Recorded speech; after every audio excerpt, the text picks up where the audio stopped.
Quarta-feira começa ainda com quase 170 bloqueios em rodovias federais por protestos ilegais contra a vitória de Lula nas eleições do último domingo. A maioria das manifestações se concentra em Santa Catarina. São pelo menos 37 interdições. No Mato Grosso, cerca de 30. Até agora, de acordo com a Polícia Rodoviária Federal, 563 bloqueios foram desfeitos.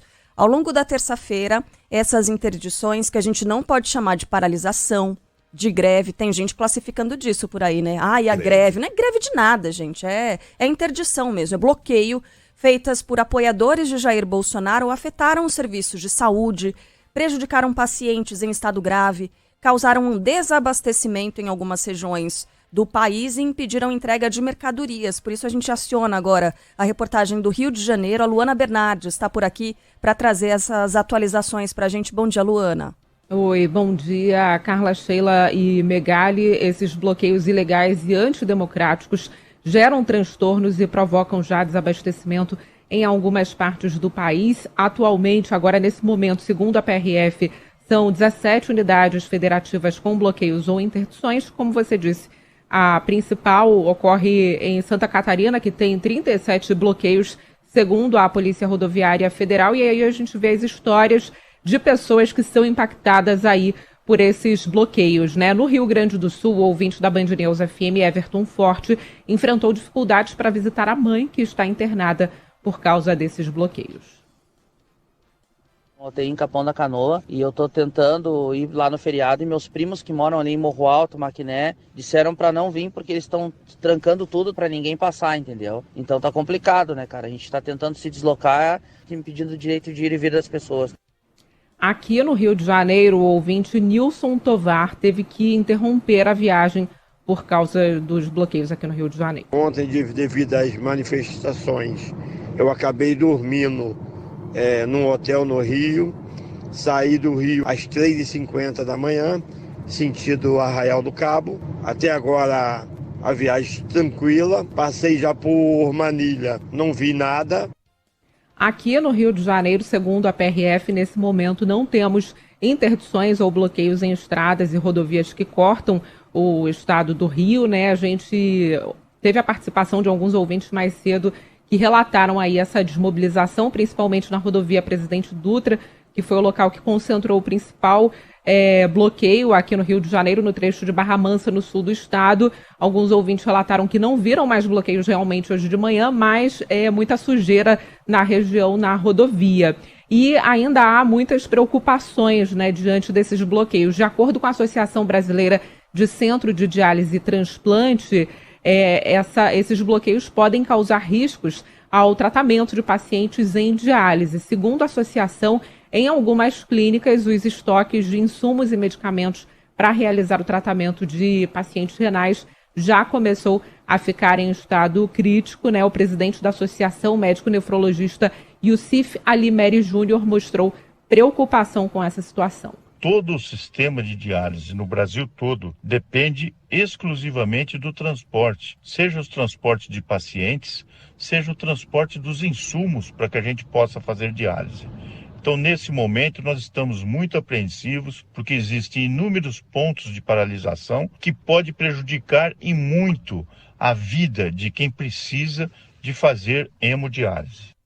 E não só a questão de saúde, né? A Associação Brasileira de Empresas Aéreas afirma que os bloqueios ilegais geram risco também para o desabastecimento de combustível em aeroportos ao longo do feriado de finados, né? Ao longo do feriado de hoje. Em nota divulgada ontem, a ABAR informou que alertou já autoridades sobre o impacto gerado na malha aérea em decorrência de pontos de interdições. De acordo com a associação, a estimativa das empresas aéreas é de que se o cenário atual continuar dessa forma, o setor pode enfrentar problemas de abastecimento. O presidente da ABAR, Eduardo Sanovic, diz ainda que o transporte aéreo também pode ser impactado pela dificuldade de chegada de profissionais, tripulantes e passageiros aos aeroportos, né, prejudicando inclusive atividades essenciais, como transporte gratuito de órgãos e transplantes e o envio de cargas. Isso pode gerar um impacto muito sério, porque pode complicar o abastecimento em diversos aeroportos, com a não chegada do querosene de aviação,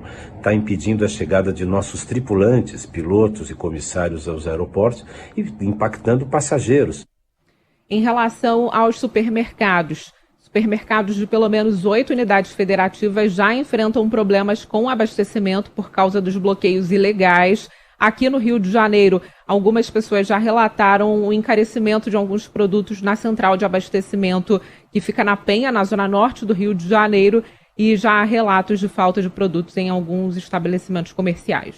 Bom, e a gente sabe, né, Luana? Ontem mesmo a gente falava sobre isso, sobre o efeito manada que é provocado, que é disparado a partir desse tipo de informação de possibilidade de desabastecimento, por exemplo, nos combustíveis, né, dos combustíveis nos postos. Mas é isso, a tendência é de que tudo se equilibre, se normalize nos próximos dias, uma vez que essas rodovias estão sendo liberadas, né? Ou pelo menos parte delas está sendo liberada nesse momento. Então a tendência é de que as coisas vão voltando ao normal com o tempo. Obrigada, Luana. Até mais tarde. Até mais. Valeu. Os danos são muitos, prejuízos enormes, milhares de pessoas prejudicadas. A gente vai até o sul do país agora, porque em Santa Catarina, pacientes que precisam de hemodiálise ficaram sem atendimento.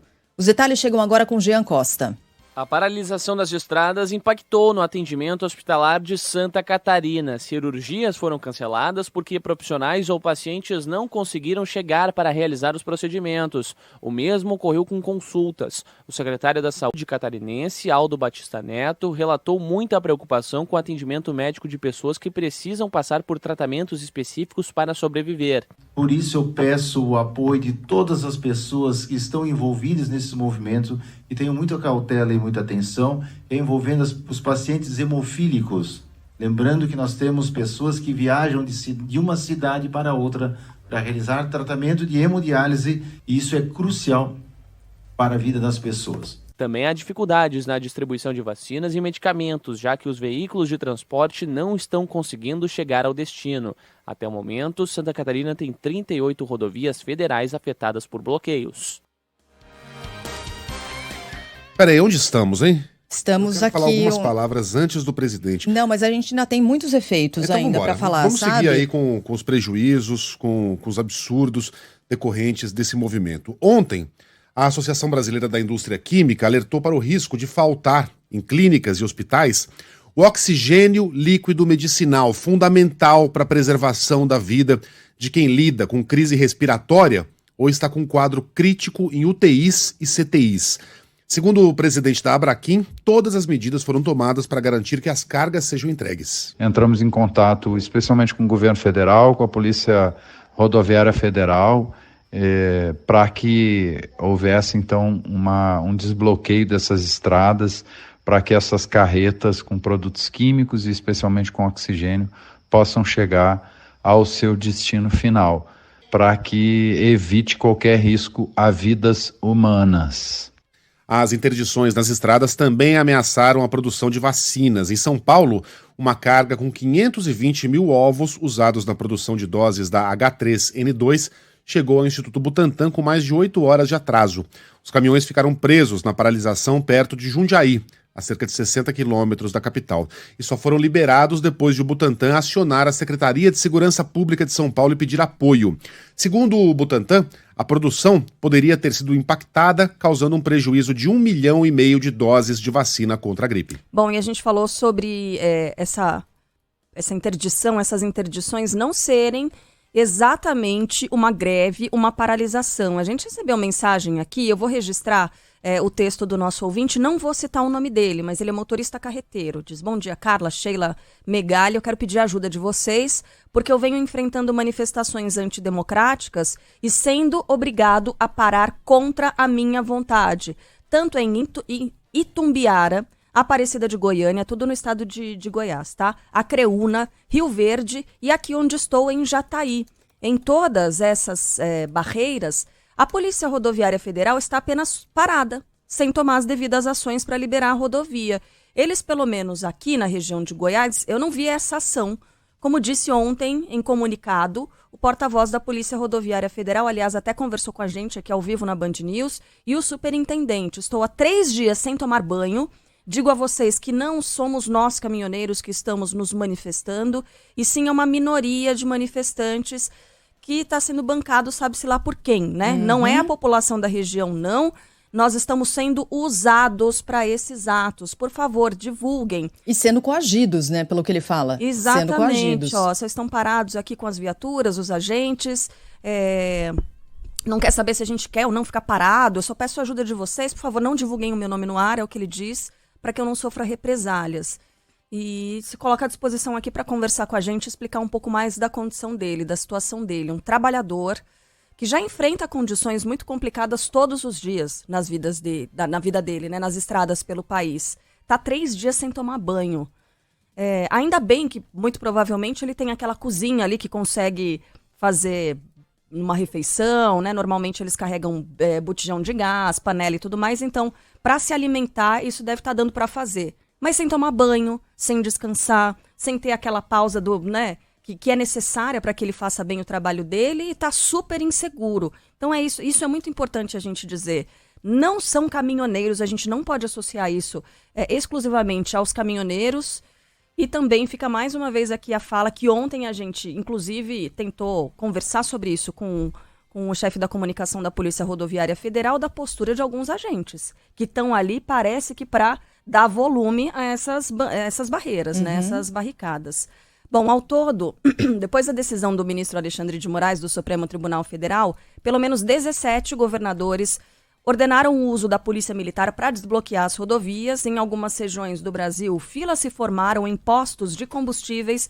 E a gente tem informação agora com o David Musso, direto do Paraná. O bloqueio nas rodovias tem provocado o aumento da procura por combustível. A situação é percebida desde a manhã de ontem, quando os postos de todo o Brasil passaram a registrar filas de motoristas receosos com uma eventual falta do produto. Em Curitiba, além das filas, o consumidor encontrou a gasolina mais cara, como conta o autônomo Wagner Luiz Kruk. Tem posto já que está a diferença já de R$1, que alguns postos já estão sem combustível, tudo, né? Aí tem que aproveitar agora. Na capital paranaense, a gasolina é encontrada hoje em média 60 centavos mais cara. O Sindicato dos Revendedores de Combustíveis e Lojas de Conveniência do Estado do Paraná, o Paranapetro, diz que as distribuidoras estão repassando aos postos de combustíveis custos adicionais de distribuição, que são consequência dos bloqueios nas rodovias do país. O Procon do Paraná diz acompanhar o aumento repentino dos preços e promete punir abusos. Em São Paulo, a ouvinte Marcela Gravina teve de passar por 3 postos até conseguir abastecer o carro dela. O primeiro posto estava bem lotado, aí eu nem parei nele, nem tentei. Até achei que tinha alguma promoção, alguma coisa assim. O próximo posto que eu passei é um que fica na Giovanni, quase esquina com o Ladeirão. E aí na hora que eu fui abastecer, me falaram que eles estão sem gasolina, que tinha acabado e só tinha álcool. Eu consegui depois abastecer em um posto da Avenida Morumbi, mas eles também me informaram que a gasolina está acabando lá. Essa é Manuela Gravina. Bom, o professor Carlos Moreira conta que foi surpreendido quando foi colocar combustível na marginal do Rio Tietê, porque já não havia gasolina comum. Fui no posto, na marginal do Tietê, próximo à Ponte Anhanguera, e fui orientado pelo frentista que já não tinha a gasolina comum, só tinha aditivado. Eu falei, olha, eu vou tentar ver se eu acho comum em algum lugar. O posto ainda tinha comum, só que ele falou, olha, você deve ser o último a abastecer.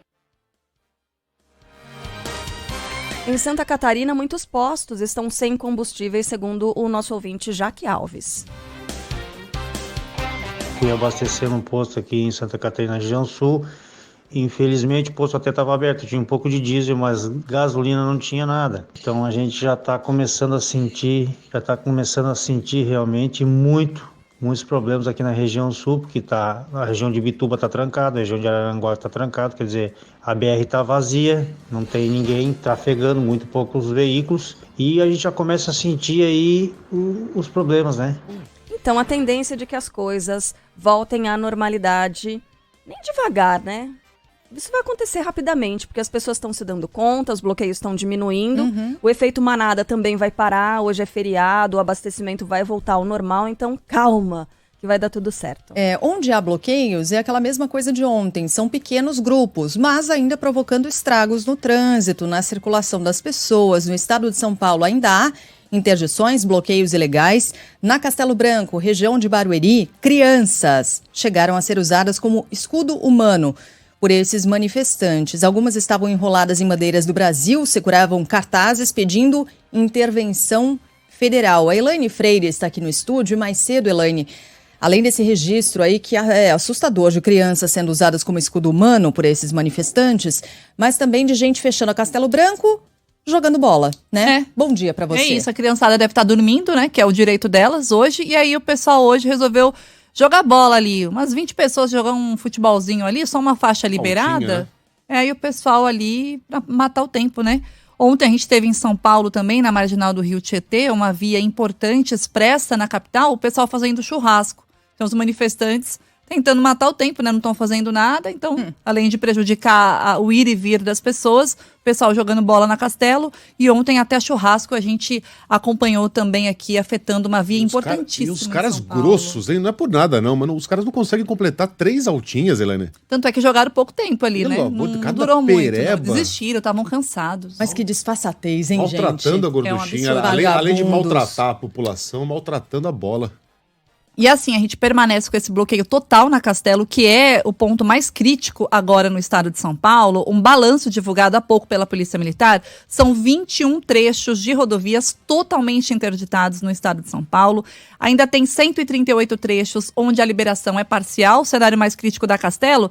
E a gente fala isso porque há um impacto enorme em toda a região metropolitana de São Paulo. Neste trecho tem apenas uma faixa liberada na altura do quilômetro 20 da Castelo, provocando transtornos. A concessionária aponta que ainda tem um outro bloqueio na altura do quilômetro 26, na cidade de Barueri, com apenas uma outra faixa liberada. A Raposo Tavares, que é uma outra rodovia importante do estado de São Paulo, está com bloqueio na altura do quilômetro 101, na região de Sorocaba, em ambos os sentidos. Um carreteiro, inclusive a Carla lia a mensagem há pouco dele, Carlinha, que pediu para não ter o nome dele divulgado. Ele saiu de Campinas, no interior de São Paulo, no domingo, pela rodovia Anhanguera, vai até Rondônia, e ele reclamou para a gente, conversou com a gente, dizendo que passou por vários bloqueios, e o que ele observa é a falta de ação ainda dos agentes da Polícia Rodoviária para liberar as vias. O único lugar que eu vi ação da PRF foi só Tubiara e Aparecida de Goiânia, por onde eu passei. Nas demais, a PRF apenas estava posicionada, mas não tomando ação. Não somos nós, caminhoneiros, que estamos reivindicando nada.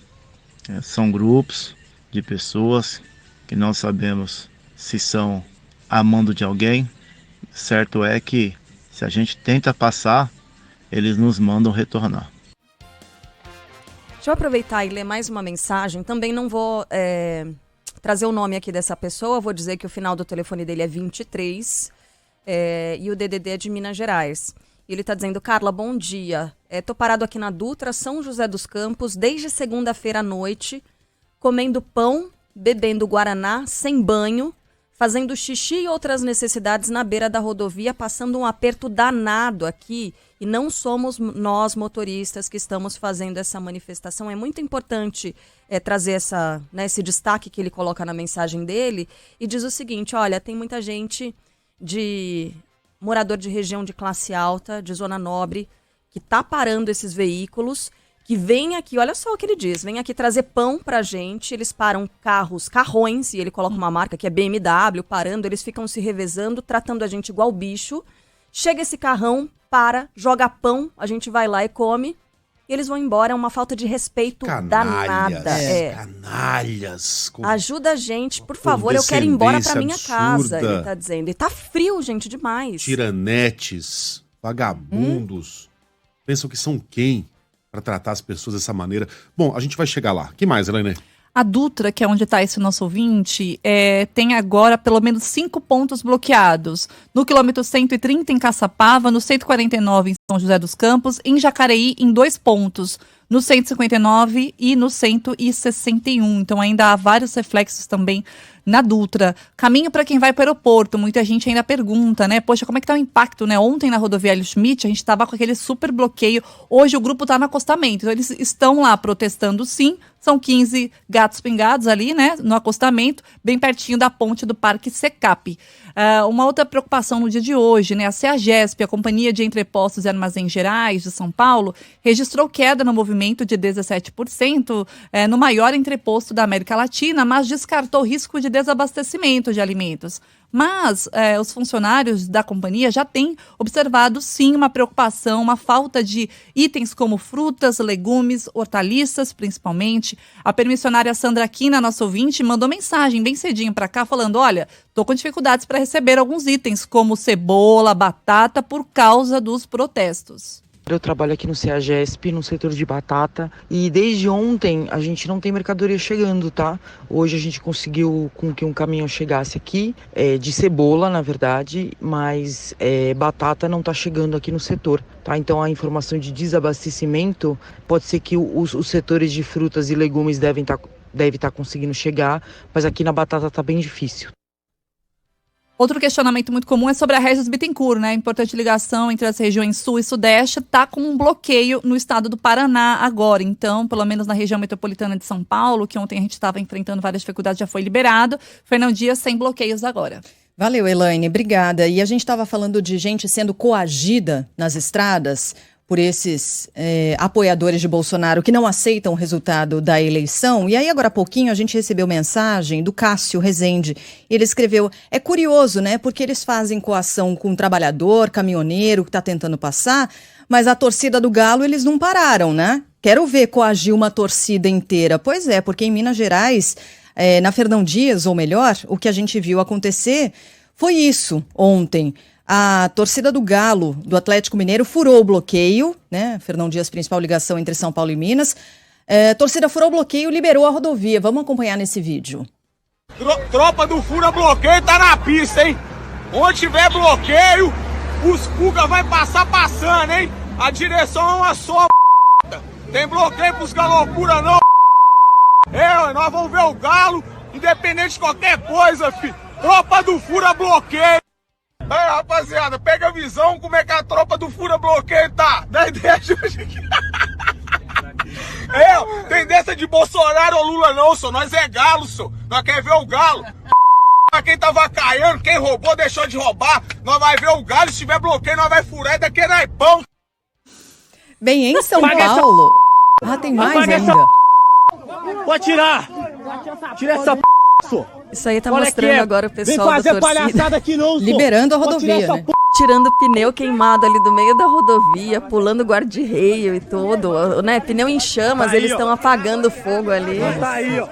Usando o melhor da língua portuguesa pra tudo isso, né? Apagar é tudo. Apagar é tudo aqui na 381. É pelo bem do Brasil? Pelo amor de Deus. É pra economia andar, não. É pra nem Lula, nem Bolsonaro, é Galo. Acabou mesmo, hein? Bloqueio. Acabou mesmo. Pode passar. Pode passar todo mundo. E aí foi liberando mesmo pra todos os caminhoneiros passarem. E cadê os machões? Pois é. Cadê a turma do carrão distribuindo pãozinho? Jogando pão. Jogando pão. Pra patuleia, pra ratatouille. Cadê os machões batendo bolinha, fazendo churrasco, pra encarar agora a organizada? Pois aí é. eles somem, né? Ficam miudinhos. Eis aí a fibra moral dessa gente. Teve algo parecido em São Paulo também. Eu tô tão feliz que eu fiquei com essas imagens. Então sabia? torce pro São Paulo, pro Corinthians, então, porque em São Paulo os integrantes da Gaviões da Fiel, torcida organizada do Corinthians, desbloquearam um trecho da marginal do Rio Tietê, uma das principais vias da capital paulista. Tem mais vídeo pra gente. Joga pra lá, cara. Joga pra lá, mano.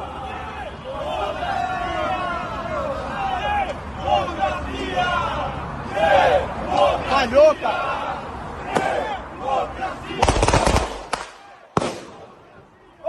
Joga esse bagulho pra lá, caralho. O melhor da língua portuguesa. A polícia vindo aí, é? Isso. Suave, pô.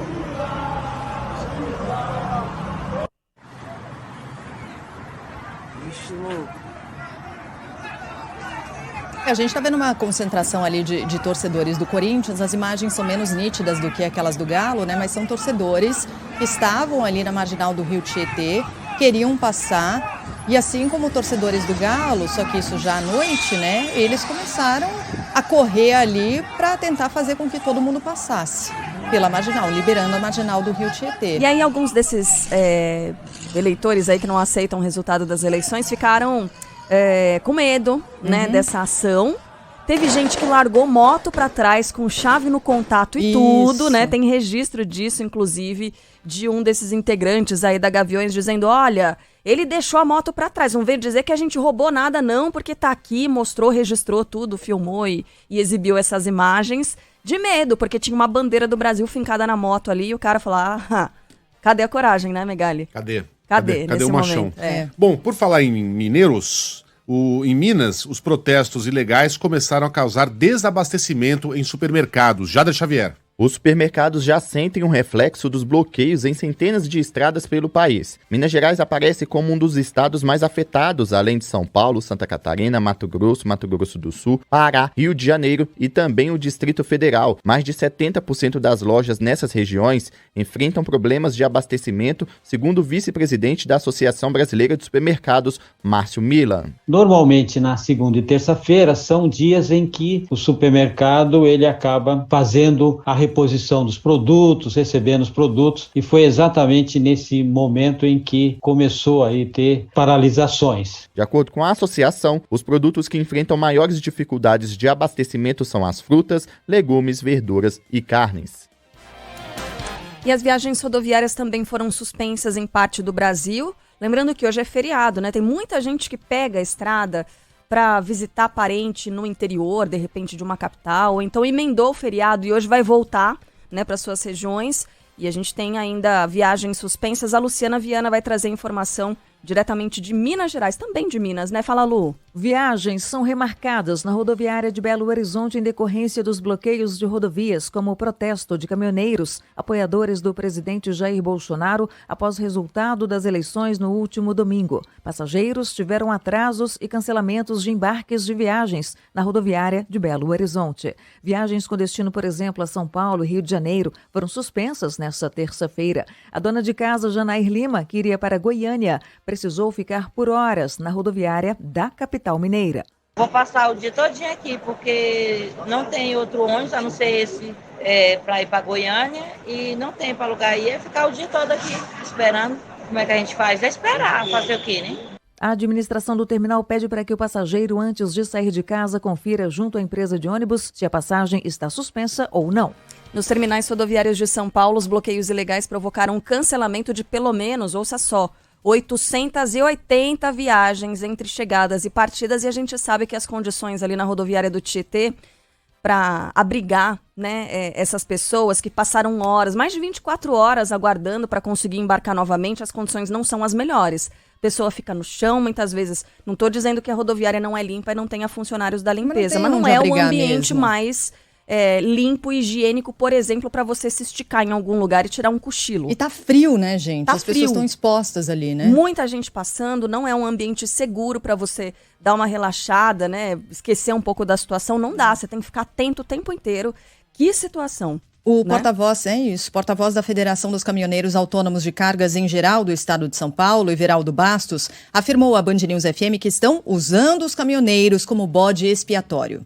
Percebemos que essas manifestações foram feitas por pessoas que não estão ligadas ao transporte e estão usando o caminhoneiro como bode expiatório para se manter no anonimato e não chegar em uma multa ou alguma coisa que possa prejudicar eles lá. Então, resolveram invadir uma rodovia, fazer uma paralisação e travar todo o transporte de carga e, ao mesmo tempo, falar que é uma manifestação de caminhoneiros. Mesma informação do presidente da Associação Brasileira dos Condutores de Veículos Automotores, Wallace Landim, conhecido como Chorão. Segundo ele, a categoria está sendo apropriada por grupos antidemocráticos. Mais uma vez, o pessoal tentando usar o nome dos caminhoneiros, né, como se fossem os caminhoneiros que estivessem fazendo esse ato contra a democracia do país. Nós precisamos deixar muito claro que não é o caminhoneiro, né? Existe sim uma parcela de caminhoneiro que apoia o presidente Jair Bolsonaro, né? Mas não é uma parcela 100% não, e isso deixa a gente muito triste. Nas redes sociais, o ministro da Infraestrutura apareceu, né? O Marcelo Sampaio pediu apoio para desbloquear as rodovias pelo Brasil. Disse defender as mesmas bandeiras dos apoiadores de Jair Bolsonaro. Quais? Ordem, respeito às leis e liberdade. Mas ressaltou ser preciso evitar prejuízos para o Brasil e manter o funcionamento dos serviços e transportes para evitar qualquer tipo de desabastecimento. Ordem, respeito às leis e liberdade. Eis aí 3 coisas contra as quais essa gente ridícula está lutando nas estradas do Brasil inteiro. Ordem, respeito às leis e liberdade. Cadê a liberdade das pessoas? Cadê o respeito às leis do Brasil? Cadê a ordem? Olha, a gente está vendo aqui quase 200 rodovias bloqueadas neste instante. Esse número, quando a gente totaliza aquelas que já foram bloqueadas, passa dos 700. 700 bloqueios covardes que colocam em risco a vida, os empregos de pessoas que simplesmente querem se locomover. É muita coisa. Mas quando a gente deixa de lado caminhões, pneus, bloqueios de todos os tipos e junta as pessoas que estão envolvidas nesses protestos, não enche uma gávea, Sheila, onde cabem 15 mil pessoas. Aliás, que gávea? Não enche uma rua Javari, que é o estádio do Juventus em São Paulo, onde cabem 3 mil pessoas. É o buraco do dente da imensa boca que é o Brasil. Essa gente não é representativa do que é o Brasil, ela não é representativa dos eleitores de Jair Bolsonaro. Ela não representa ninguém, a não ser aquela gente atrasada, reacionária, golpista, que finalmente está mostrando a sua cara e defendendo aquilo que disse que não estava defendendo durante a campanha. Defendemos a democracia, a liberdade. Liberdade escambau, democracia é o pi. Seus reacionários, seus criminosos, debochados, jogando pães, né, para a turma que está presa ali no congestionamento, como se eles fossem animais alimentados com ração, batendo bolinha, fazendo churrasco, gravando vídeo pro TikTok e causando uma baderna horrorosa.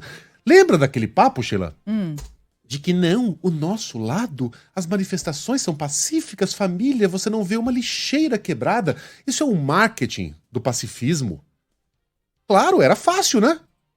Quando o seu presidente estava no poder, quando você estava por cima. Na primeira adversidade, leia-se, uma eleição justa, em que o candidato foi derrotado, eis aí a sua cara. Manifestações pacíficas. A esquerda não se atreveu a fazer algo parecido. Poderia até fazer, mas nem conseguiria. Eu não gosto de ser o comentarista do e se. Aí se fosse o MST, não sei. A gente precisaria ver. Se fosse o MST. Porque nunca foi. Nenhum movimento social, nenhum grupo de esquerda jamais se atreveu a fazer algo parecido com o que a gente está vendo agora. Nunca. Podem ter tentado. Não chegaram nem perto de conseguir. Porque não contaram, e aí a gente pode comentar porque já aconteceu, com a simpatia, com a anuência e com a cumplicidade de órgãos que deveriam ser de estados, mas que servem como órgãos de governo. Aquelas imagens de policiais rodoviários federais muito dóceis com esses vagabundos criminosos golpistas, a gente não vê em outros tipos de manifestações. Manifestações que, por sinal, muitas vezes são muito justas. Por direitos das pessoas, por moradia, por melhores salários. Ninguém ali está pedindo um golpe de Estado. Como estão esses vagabundos. Então não me venha com esse papo. Acabou. Esse papo de a nossa manifestação é pacífica, você não vê uma lixeira quebrada, não. Quando o bicho pega, a gente está vendo o que é a manifestação pacífica, ordeira e defensora da liberdade. Canalhas, hipócritas. Só que esses minions de amarelo não existiriam sem o malvado favorito, porque eles foram alimentados durante meses em um processo de lenta, mas constante corrosão das instituições brasileiras, principalmente do nosso sistema eleitoral. Eles foram treinados pavloniamente, né, condicionados a acreditar que o nosso sistema eleitoral está fraudado e que o candidato deles foi vítima de uma eleição roubada. Não foi. E onde está o malvado favorito? O títere de tudo isso, aquele que comanda, ainda que silenciosamente, tudo aquilo que a gente está vendo no Brasil. Ontem se pronunciou e colocou uma espécie de ponto final minúsculo em uma carreira pequena. Demonstrou o próprio tamanho ontem, num discurso que foi tão longo quanto a força do seu caráter. Evitou condenar as manifestações, muito pelo contrário, disse que acha muito justo aquilo que está acontecendo, fez uma condenação lateral apenas dos métodos, que segundo ele são métodos da esquerda, não são, né, como a gente está vendo, e se recusou a aceitar o resultado das eleições. A gente nem separou trechinhos da fala de Bolsonaro, a gente vai colocar o discurso completo, porque ele cabe num vídeo de TikTok. E o conteúdo cabe na minha unha, o dedinho da mão direita. Não se tira nada que presta dali. Ouça. Quero começar agradecendo os 58 milhões de brasileiros que votaram em mim no último dia 30 de outubro. Os atuais movimentos populares são fruto de indignação e sentimento de injustiça de como se deu o processo eleitoral. As manifestações pacíficas sempre serão bem-vindas, mas os nossos métodos não podem ser os da esquerda, que sempre prejudicaram a população, como invasão de propriedades, destruição de patrimônio e cerceamento do direito de ir e vir. A direita surgiu de verdade em nosso país. Nossa robusta representação no Congresso mostra a força dos nossos valores: Deus, pátria, família e liberdade. Formamos diversas lideranças pelo Brasil. Nossos sonhos seguem mais vivos do que nunca. Somos pela ordem e pelo progresso. Mesmo enfrentando todo o sistema, superamos uma pandemia e as consequências de uma guerra.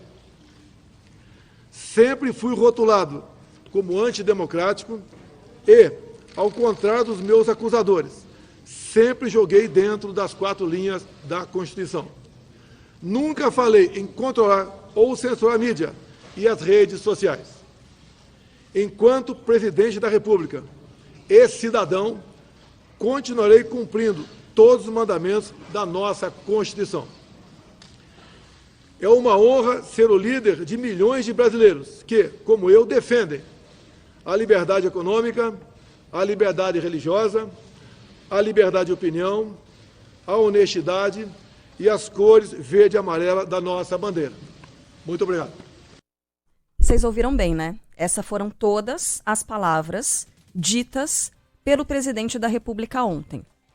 Eu vou registrar a mensagem de uma ouvinte, também não vou falar o nome dela, é de São Paulo, o final de telefone é 98, e ela está trazendo aqui um relato que é parecido com outros relatos que eu já recebi também, de mensagens em grupos de WhatsApp de igrejas.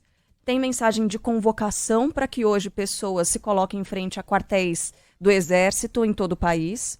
E tem isso aqui, que é uma análise, segundo ela achou um absurdo e está mandando para a gente, por isso que seria uma análise do que foi dito ontem pelo presidente da República. Essa voz não foi identificada, mas só para que a gente tenha uma ideia de como pode ir longe a distorção dos fatos, né? Ouça só. Para bom entendedor, meia palavra basta. O recado foi muito claro. As manifestações são bem-vindas, contanto que não seja como o lado de lá.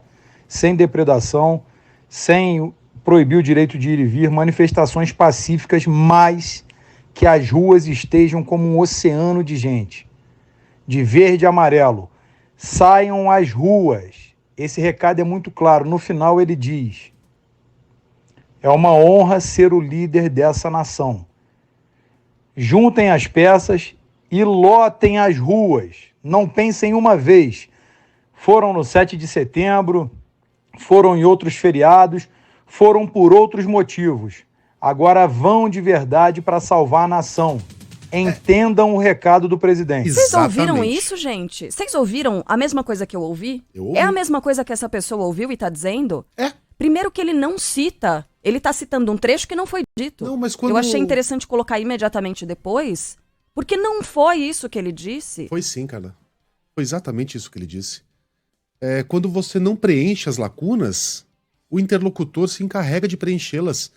Quando você, como presidente, como líder daquela gente toda, não condena de forma veemente e muito clara o que está acontecendo, ele deixa a interpretação livre. Abre porta para esse tipo de coisa. Ele abre porta para esse tipo de coisa. O que o presidente fez ontem, naquele pronunciamento de menos de 2 minutos, foi dar uma piscadela para essa gente. O famoso apito de cachorro, em que as palavras não são ditas claramente, mas a intenção está muito clara. Ele condenou, não condenando aquilo que está acontecendo. Né? Subreptilianamente, o que ele disse é: continuem. Está claríssimo. A interpretação desse camarada aí foi perfeita. Infelizmente. Porque foi o que fez o presidente naquele pronunciamento. Mandou seu recado. Ainda que covardemente, para não variar, não tenha dito isso com todas as palavras. Aliás, nesse ponto, Donald Trump tem uma vantagem em relação a Bolsonaro. Trump, pelo menos, é transparente. Fala o que quer com todas as letras. Foi menos covarde, né? Foi menos covarde. Na vez Bolsonaro consegue ser ainda mais covarde que Donald Trump. Mais covarde. Porque ele se protege para, no futuro, não ter que admitir que é ele que, pelo silêncio, pelas palavras não ditas, pelas lacunas, está incentivando essa gente a fazer o que essa gente está fazendo. Nossa colunista de política, Dora Kramer, chamou de discurso tortuoso. Que é isso? Que permite, abre espaço para esse tipo de interpretação. O presidente, segundo ela, não se posicionou de maneira direta, clara, contra essas manifestações antidemocráticas e falou com a imprensa apenas por obrigação. Não pede a desmobilização de forma direta. Foi um pronunciamento de má vontade, evidentemente de má vontade, o que a gente já estava vendo por causa dessa demora. Realmente nada à altura do que aconteceu na eleição e do que está acontecendo agora que as polícias estão se encarregando de desmobilizar. Cientista político, colunista da Band News FM, Fernando Schiller, disse que Jair Bolsonaro conseguiu passar um recado aos apoiadores que estavam travando rodovias, sim, mas faltou ser mais incisivo. Ele deveria ter feito um pedido, uma convocação para que as pessoas, apoiadores, enfim, desobstruam as rodovias. Acho que isso é inaceitável no país, então acho que faltou isso no discurso. No mais, ele fez a condenação, quer dizer, então tá dado o recado, quer dizer, os seus seguidores que continuarem interrompendo vias públicas estão contrariando uma orientação do seu líder, né? E deixou, digamos assim, o reconhecimento, o anúncio da transição para o ministro Ciro Nogueira. Após o discurso, Jair Bolsonaro se encontrou com ministros do Supremo Tribunal Federal. Natália Pazzi tem os detalhes. O Supremo Tribunal Federal afirma que o presidente Jair Bolsonaro reconhece o resultado final das eleições ao determinar o início da transição de governo. Em nota, a Suprema Corte Brasileira também menciona a importância do pronunciamento feito pelo chefe do Executivo em garantir o direito de ir e vir em relação aos bloqueios nas estradas do país. Antes mesmo da primeira fala após a derrota nas urnas, Bolsonaro já tinha ligado para alguns integrantes da Corte para antecipar qual seria a linha do discurso. O atual chefe do Executivo se encontrou com a presidente do STF, Rosa Weber, e com o decano Gilmar Mendes. Também estavam presentes Luiz Fux, Edson Fachin, Alexandre de Moraes, Nunes Marques e André Mendonça. Bolsonaro estava acompanhado pelo ministro da Economia, Paulo Guedes.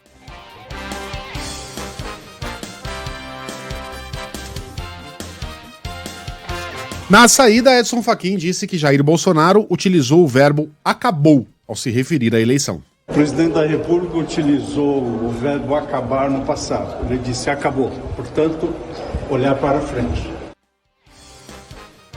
Vice na chapa de Lula, Geraldo Alckmin vai coordenar a transição de governo a partir de amanhã. A formalização do processo foi confirmada ontem pelo ministro da Casa Civil, Ciro Nogueira.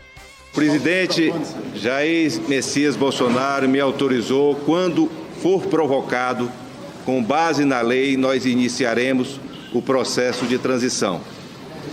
A presidente do PT, segundo ela, em nome do presidente Lula, disse que na quinta-feira será formalizado o nome do vice-presidente Geraldo Alckmin. Aguardaremos que isso seja formalizado para cumprir a lei no nosso país.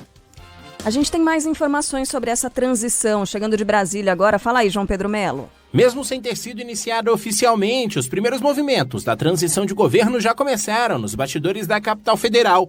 E o principal foi a definição de que o vice-presidente eleito, Geraldo Alckmin, será o coordenador do processo. O anúncio foi feito pela presidente do PT, Gleisi Hoffmann, depois de uma reunião com o presidente eleito, Luiz Inácio Lula da Silva, encontro que definiu também outros coordenadores, como a própria Gleisi e o ex-ministro Aloysio Mercadante. A presidente do PT, Gleisi Hoffmann, aponta que quem participa da transição não necessariamente será ministro e que ainda não há definição sobre futuros nomes e até detalhes da estrutura do governo. Não há decisão sobre ministério, o presidente Lula não abriu essa discussão, importante deixar isso claro.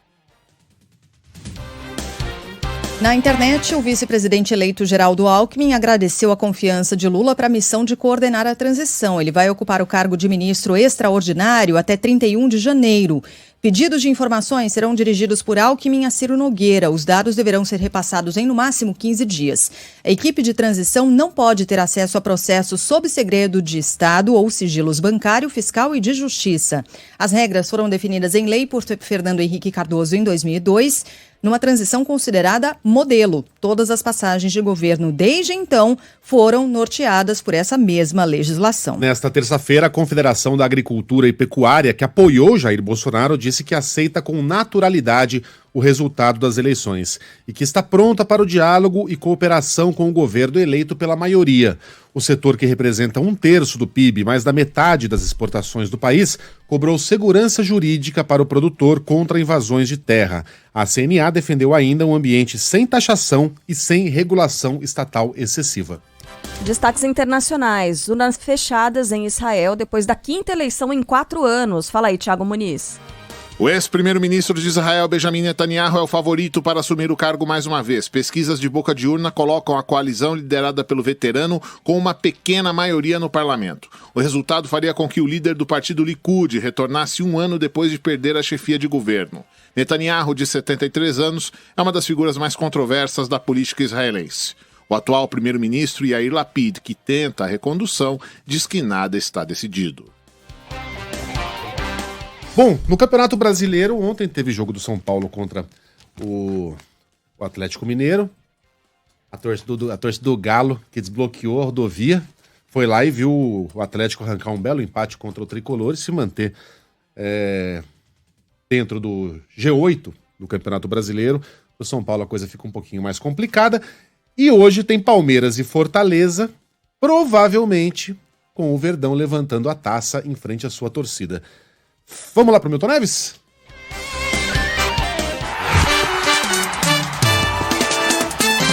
Futebol, com Milton Neves.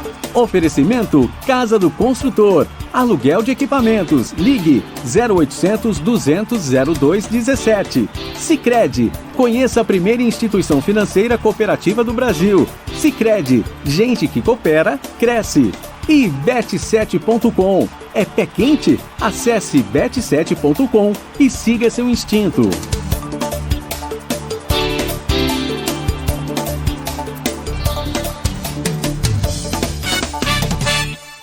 Fala, Milton, bom dia. E aí, Megali? E o teu São Paulo, Megali? Não sei quem Foi tá bom, pior, não. hein? O teu São Paulo ou o Atlético Mineiro, que eu gosto muito da torcida. A massa lá gosta muito de mim e a recíproca é verdadeira. Não é mesmo, ô Sheila Magalhães, Oi, Carla Bigato, muito bom dia pra vocês em todo o Brasil, aqui na Band News FM. Olha, o encontro ontem à noite de 2 times que são grandes demais, mas foram muito pequenos na temporada. E no mais... Hoje, quarta-feira, tem muito jogo pela frente, hein? O Atlético Paranaense recebe o Goiás em casa, lá em Curitiba, a Europeia, capital do Paraná, e ganha por 1-0. O América Mineiro, lá em Belo Horizonte, a capital mundial do Galo, o América vai perder de 3-1 pro Internacional, hein? Uma campanha linda lá do Mano Menezes. O Atlético Goianense e o Santos, não precisa nem ter, vai ser 1-1.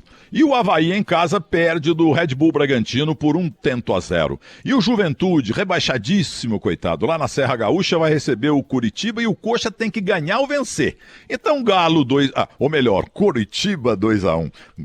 Porque temos outro Atlético lá, mas não é o Atlético Mineiro, é o Atlético Paranaense. Portanto, o Curitiba vai para se safar. Para se safar definitivamente do rebaixamento, vai ganhar hoje do Juventude. Todo mundo ganha do Juventude, né? E o Flamengo e o Corinthians, que jogo, hein? Espetacular. Flamengo, 2-0. E o Palmeiras pega o Fortaleza, Palmeiras 2-0. E ontem tivemos também o São Paulo, né? Como eu falava há pouco, o São Paulo jogando com o Atlético Mineiro. O jogo acabou 2-2, no fim do jogo teve quebra-pau, porque a expulsão do Cuca, que ele tá muito nervoso, né? Foi um ano pífio. Arrumaram um turco ruim que dói lá como técnico, saiu, veio o Cuca, mas a vaca já tinha ido pro brejo. Então é isso, foi o que aconteceu ontem e o que vai acontecer hoje. E bom dia, Brasil.